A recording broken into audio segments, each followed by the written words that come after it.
Alright, so welcome to I guess, unscripted review of the S24 FE.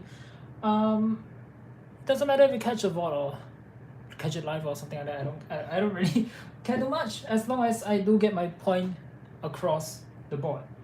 But anyway, yeah, the theme's gonna be the review of the S24 FE as mentioned, and I'll be sharing a lot of the things that I noticed that bothers me kind of during the week of using this phone. So, alright, let's go ahead and get started with its comparisons. So this is the S24 FE. This is the S24 Ultra, which I didn't put on Do Not Disturb this moment, and mute my phone. There you go. And then this is the S21, my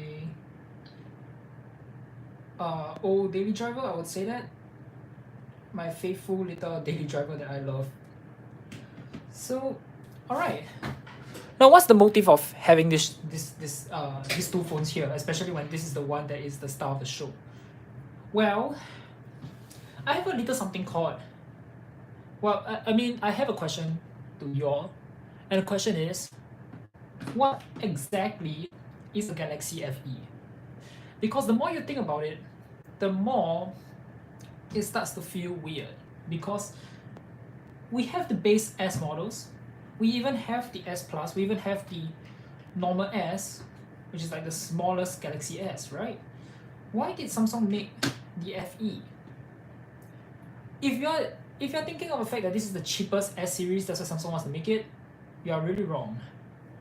Well, I mean, you're partially right in thinking of it this way, but I have you informed that you're partially right, and you're not entirely right. Okay, let's get started with talking the S24 series and what it really is. So we have the S24, for example, taking the S21 as a rough idea. So this is the 21, that's 24. Then we have the 24 Plus right here. And then we have the 24 Ultra, right?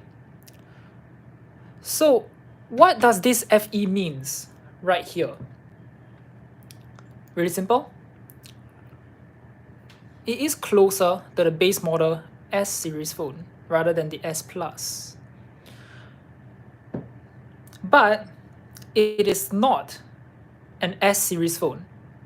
Let's make that clear. Okay, it's starting to get very confusing on what is and what isn't an S series phone. So the S series phone is Samsung's flagship phone. You've got your S Ultra, you've got your Standard, and you've got your Plus. But then why is there the FE? Is the question. Now let's talk about the standard S series. For example, the Plus and the Ultra and the normal. So this is the normal S21, right? It's got the same ultrasonic fingerprint sensor as the S21 Ultra, for example. Well, okay, let's just pretend that this is a S24, alright? So, same ultrasonic readers, same screen, or rather similar display technology, we will touch on this later. Same loudspeaker setup, or rather similar loudspeaker setup. Basically, everything you touch on the base level S24 will have everything on the S24 Ultra and more that is. Then okay, maybe the 24 Ultra has like a pen. Fair enough, because this is the Ultra level phone. The cameras, yeah, they all have the telephoto and things like this. Then when we move on to the FE, it looks like this on paper. Same exact chipset as the flagships. Not really the same, but you get the idea. So they are both flagship levels. This one's the 8 Gen 3 for Galaxy. This one's the Exynos 2400E for Galaxy. Still a flagship, but downclocked. Now at the core, this performs like a Galaxy S, as you imagine it to perform like a Galaxy S. However, how sure are you to think that this is a watered down Galaxy S? Because in my case, I don't think I'm very sure of whether if this is a Galaxy S or is it a A+, if you know what I mean. Okay, let's start. First things first. When you switch on the phones, what do you notice about this? The first things that you note about are the displays. The S24 Ultra has the 2K display, as you all know, 1440p. The 24 FE, well, yes, it is a 1080p screen. It is not the same as the 24 Plus nor the Ultra and things like this. It is still a 6.7-inch display. Now, these are surface level. Let's talk about the technology behind the two displays. This right here, if you tilt it, you notice the color shift. That is one perk of the display technology right here. Now let's take a look at this display technology. Take a look at what happens if I tilt it. Notice that rainbowing? Notice that? Okay. Now let's bring in the 4-year-old Galaxy S21. Watch as I tilt it. Rather just do this. Do you notice that there is no rainbowing on the regular S right here? Let me just put this aside, show you again. There is zero rainbowing on the Galaxy S, right? On the S21, on the S24 Ultra. But notice the rainbowing right here. Now that is the first cost cut of the SFE. Then this is also intertwined with the chin of the phone. Take a look at the S21. Well, yes, there is a screen protector on it. Look at the chin of the phone. Acceptable. Okay. Still a small chin, but acceptable. Look at the chin of the 24 Ultra. Even. And then look at the chin on the S24 FE. Now, there are reasons to why the chin is thicker on the S24 FE compared to the Ultra and the regular. And that is because the more expensive S models, be it the base level or the Plus or the Ultra, all uses something known as a COP display. And what that means is that the fold over area allows for the phone to have thin, even bezels as compared to a COF, where the fold over area isn't as precise. And that's why you get a thicker chin on the S24 FE. Now, what's the good about it? The good about it is the fact that they are able to keep the cost down. The bad, well, as you see, thicker bezels. And this doesn't just reflect on the thicker bezels that you see on the FE. Because, again, surface level, this is thick, right? This is relatively thick compared to, let's say, the S24 Ultra.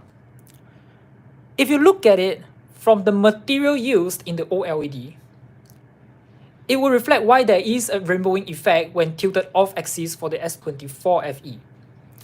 And let me show you why.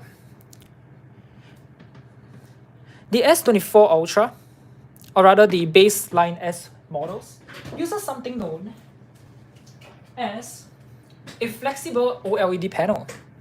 This is a OLED panel from the Galaxy S21. Take a look. It is flexible. It's made with a flexible substrate. Now, I would like to point you an example to, just a moment.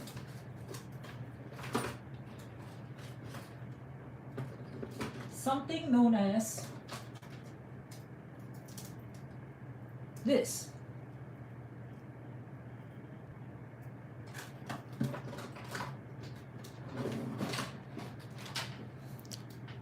I pull out the screen to prove you your point.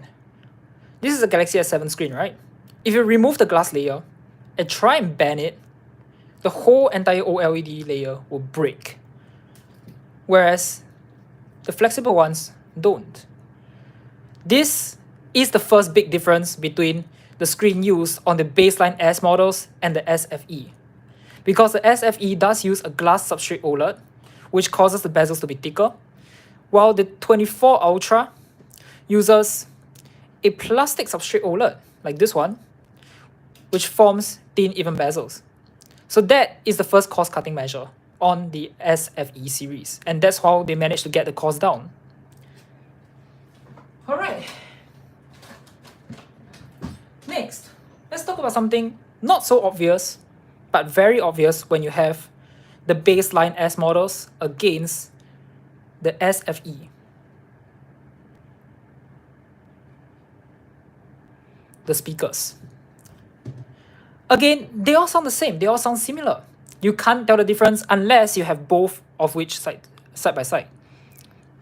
The baseline S to me has always sounded really well. I really love the sound of my S21 when I'm watching videos and things like this. That's why it became my iPod. Now let's go ahead and talk about the details of the SFE and how Samsung managed to cut costs from there. If you hear things from the S24 Ultra, it sounds crisp and clear, it's just really good. On the S24 FE, it's not to say that it's a bad performer when it comes to the speaker quality. It falls short when it comes to separation between the stereo speakers. That is where, again, they have their cost cut. Separation towards the speaker. That is it. When playing music, keep in mind that I do listen to folk songs and things like this, so when the singers do sing a cappella, I couldn't tell the singers apart when using the S24 FE. However, I can on the base S21, not just that, on even the S24 Ultra. So that is the second part of cost cutting on the SFE models. Then it continues from here. Since speakers are really no big deal, as a matter of fact, I can show you all the speakers right here. This is in the exact position that the S24 and the S24 Plus will be at. Okay. The Ultra just has it on the other side because why not? But point being that the speakers used are inferior on the SFE models. Then let's talk about the fingerprint sensor, which is the biggest, most obvious cutback that people notice when using the SFE. Take a look at this too. Notice that? I shall do it again. This one is an optical. This one is an ultrasonic. That's the biggest difference between the SFE and the S24 Ultra, right? So again, to cut costs, this is a far cheaper way of adding in-display fingerprint reader onto the phones. And this is obviously the more expensive way of doing it. See that? Okay, then let's flip to the back of the phone and show y'all the cameras. Well, let's just remove the S24 Ultra and put in something similar, but not quite similar, the S21. On surface level, you get a telephoto lens like on the Plus and the base model, right? But this is where you start to see the difference again. The telephoto lens is also different compared to the Plus, right? That's the point. That's the whole entire thing of it. So this one is a nerfed out one. Usually on the base models, you will get basically a 12 megapixel or maybe a 10 megapixel, things like this. The S21 is completely different, so we don't talk about that one.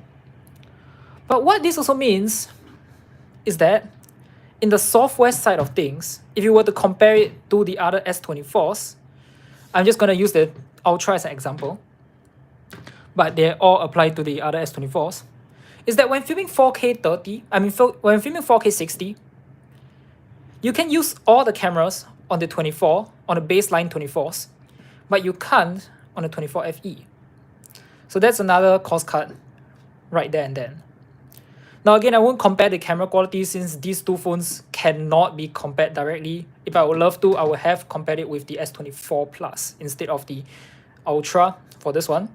So that's that.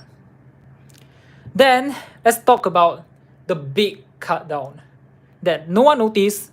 Whenever I watch a review, no one talks about haptics, cause this one is, how do I say, it's not an obvious cut off, but when you notice it, you really notice it. And that's what no one talked about when they were comparing the baseline S with the SFE. What do I mean by that? The baseline S series, starting from the S22 and newer, gets a SLA 0620 motor. Now, it just sounds like words, right? Well, it's not just words. The SLA 0620 is one of the biggest vibration motors found in an Android phone. Now, of course, the biggest being the CSAO 0916 from like maybe the Oppo Find X8 Ultra and things like this. But we're not going to talk about it today. Because if you were to compare the baseline S24s, they will all get the same big motor, the SLA 0620, all the way up to the Ultra. However, this is where the cost cut starts on the FE as well. Instead of the 0620 that's found on the regular S24 Ultras, you get something known as the 0809. Now, what is an 0809? It is a motor famously used on mid-range phones, or maybe some budget phones use them. That is the difference. All you need to know is that, alright, let's go back to the basics. The bigger your haptic motor is, the better, the stronger it is. 8 times 9, do the math, 72. 6 times 20, 120. 72 and 120. Of course, there is also the depth to it, which I'm not going to get into the depth because that will compute out the full volume of the vibration motor, which is actually the more accurate way of testing it. But from my memory, this is 408 millimeter cube. This is 288 millimeters cube. So when it comes to feedback, you will directly feel that this is the far weaker motor compared to this one right here. That's 400 plus compared to 288. Now what does this translate to? Far weaker feedback compared to the baseline S24s. And it's not just that. I also noticed the fact that it is also far weaker than the Z-axis found on the Galaxy S21. And this is a Z-axis. Keep that in mind. I wouldn't say that the 0809 is a bad motor. It really isn't, even though it's literally the cheapest X-axis motor that you can find on a X-axis motor range. But the problem comes in with the tuning of the motor. If you list me a phone, I would say, okay, let's list its competitor as the Nothing Phone 2A, because that one has a 0809 X-axis motor. If you put that phone and you start to navigate through it and compare it to the similar motor S24 FE, you notice something. Nothing tends to put more effort into tuning the 0809 to feel as precise as possible. While this one, despite it being the same 0809 found in the Nothing Phone 2A, this one is just weak. So they are saving on, basically, they are saving on the tuning part of the motor right here. And not just that, keep in mind that this is a big phone. This is a 6.7-inch phone. And it has the same exact footprint of the S24 Ultra, right? So considering this,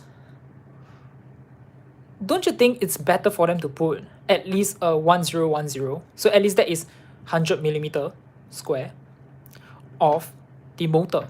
I mean, obviously, I'm not going to count in the cube because I am too tired to count in the cube, things like that. And also, the motor does vary depending on the techniques used on the motors. But for this one, I choose to believe it's a ELA 0809, which is the entry-level haptic motor, entry-level X-axis motor that you can find. And this is the SLA 0620. It's one of the more advanced type that is 0620. That's what it exactly meant. Alright. So what does this translate to everyday use? You will find that the feedback on the 24 series, on the baseline 24s, will be much better. You will literally feel every single feedback on the 24, on the baseline 24s compared to the 24 FE. Because from what I noticed, the haptics are really, really, really weak on a 0809 phone. And it's not that it is untunable, because there are phones that has better motor tuning with the same exact x-axis as this phone does. And keep in mind of the size, as I need to mention again. This phone is really big, and stuffing a 0809, which is around this size, compared to a 0620, around this size, I would say, is a big mistake. The phone is big, and not just this. When you look at the teardown picture of the S24 FE, the motor is placed so far into the frame of the phone. Whereas if you take a look at the teardowns of the baseline S24s, now in the case of the Ultra, it'll be placed over here. Do you see the size difference? And do you see how do you see how much the motor compensates for the gap in between the frame of the phone and the haptic motor? I suspect they are using a reference design from the A55. That's what I'm suspecting. Because if you take a look at the A55 teardown picture, same 0809, placed in a similar position, but keep this in mind, the A55 has weaker tuning than the S24 FE. So I'm assuming that Samsung is there to mess with the tuning a little, so that you can feel more of the difference on the 0620 compared to the 0809. Because if that isn't the case, they would have made this feel as good as possible. Because I know an 0809 can feel really good if you have a phone to back it up. For example, as I said, the Nothing Phone 2A has the 0809, and it performs and it has better tactility than the S24 FE. Samsung can do it. I don't think they choose to, because again, as I said, they need to they need to make it clear that the flagships get the best motor, and then they tune the motor to its liking, compared to this one where they just partially tune it. That's how I feel about it. And then here's the obvious one, right? So we all know that the non-flagship, or rather the SFE, has a glossy back, right? That's what everyone knows about it. The baseline S models have a, well, matte back. They're both glass, things like this, okay? But what no reviewers have said is the finishing of the frames.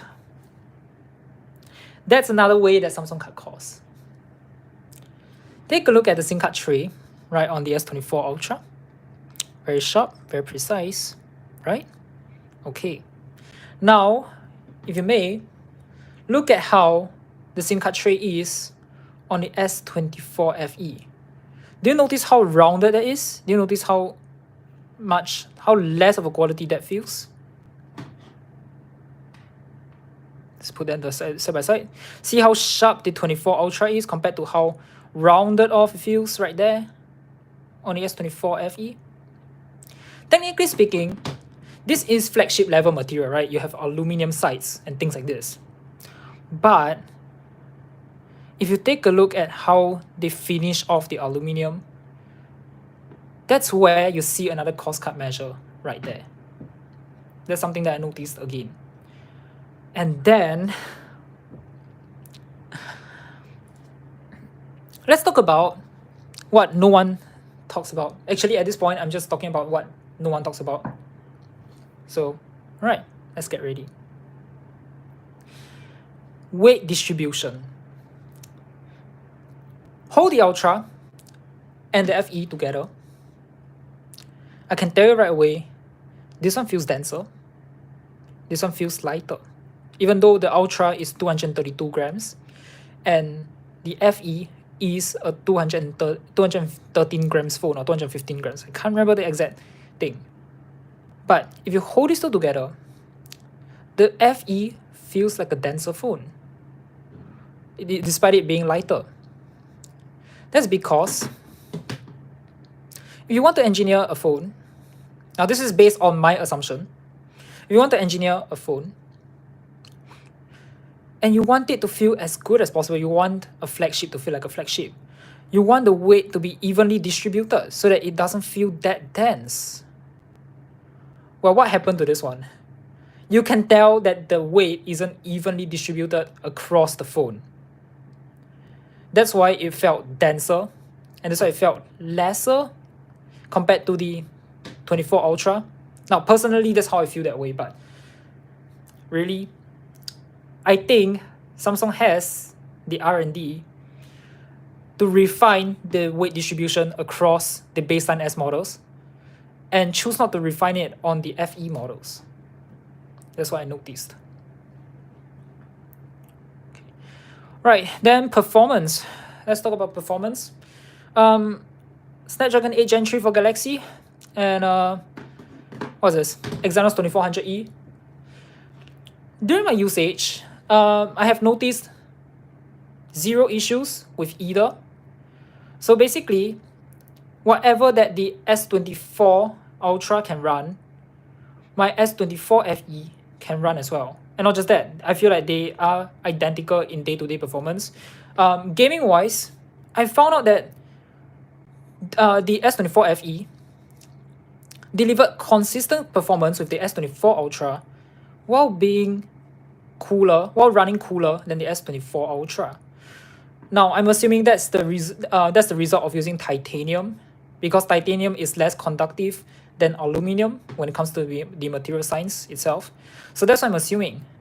But then get this, they have similar battery drain. They have 5G SIM cards in them. And keep in mind, during my testing period, 5G is switched off for the S24 Ultra because my SIM card simply doesn't support 5G. But this SIM card right here that supports 5G managed to have the same power draw as this one on 4G. So maybe I would have to retest it again now that they both have 5G SIM cards in. But I can tell you right away that power drain, battery life, and performance have been consistent on these two phones. Speaking of battery life, I thought it's going to be lesser on the S24 FE. Turns out it isn't. What do I mean? This is a 5000 mAh battery with an overclocked Snapdragon 8 Gen 3 for Galaxy. Then this is a underclocked Exynos 2400E with a 4700 mAh battery. So if you even it out, let's say you have, this is the power for the S24 Ultra and this is the battery. So you have an overclock processor and you have a bigger battery. It evens out. Then on this side, you have a smaller battery, but your processor is underclocked. It evens out again, which is the reason why I got similar battery life on both of these devices. And as I said, the thing about this is that I really don't notice any heating issues with both phones. It's crazy, I would say. I just don't feel any heating. I just don't feel any overheating on both. Even in direct sunlight, these two phones do get warm at around the same temperature. That's how I really feel about it. And they don't throttle. But then, when you bring back the point, I still have to say that because of the fact that this is using a hard OLED, it really, really affects the viewing experience of this phone compared to something like the flexible OLED on the S24 Ultra.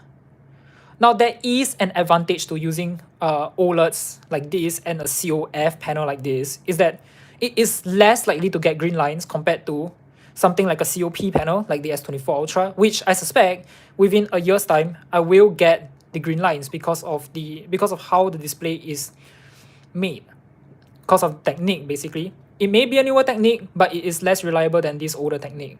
That's how I really feel. Let's check back again in 2 years when I finally get the line on my 24 Ultra. Why am I cursing myself? That's a bad idea.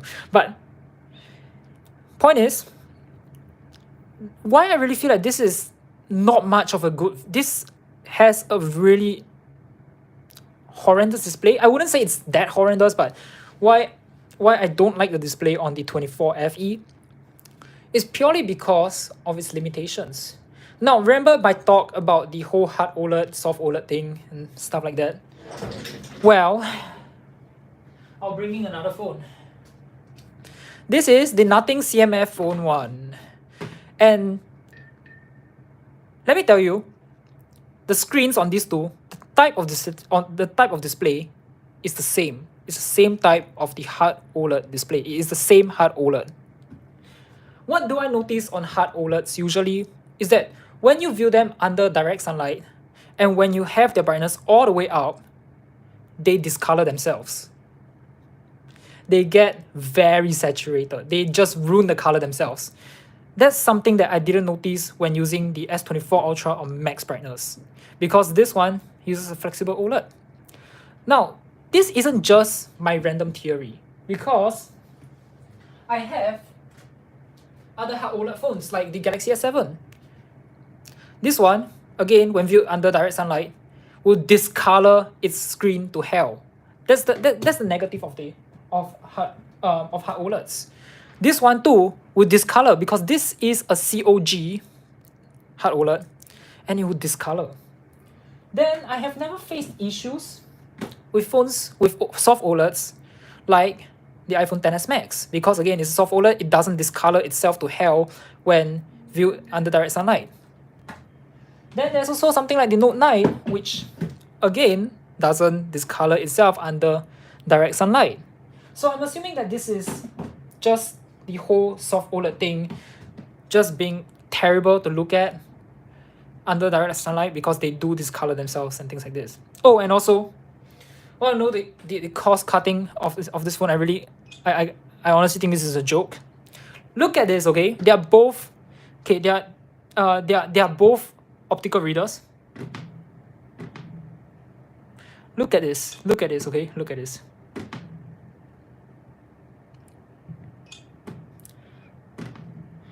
This is why I think Samsung should pay attention more to the tuning of the hardware. They have good hardware to begin with. Why did they stop with the good hardware? They should have continued with the tuning. Okay. Just to be fair, okay? Take a look. CMF Phone 1, a very cheap phone, a budget phone. You seeing this? You seeing this? See that?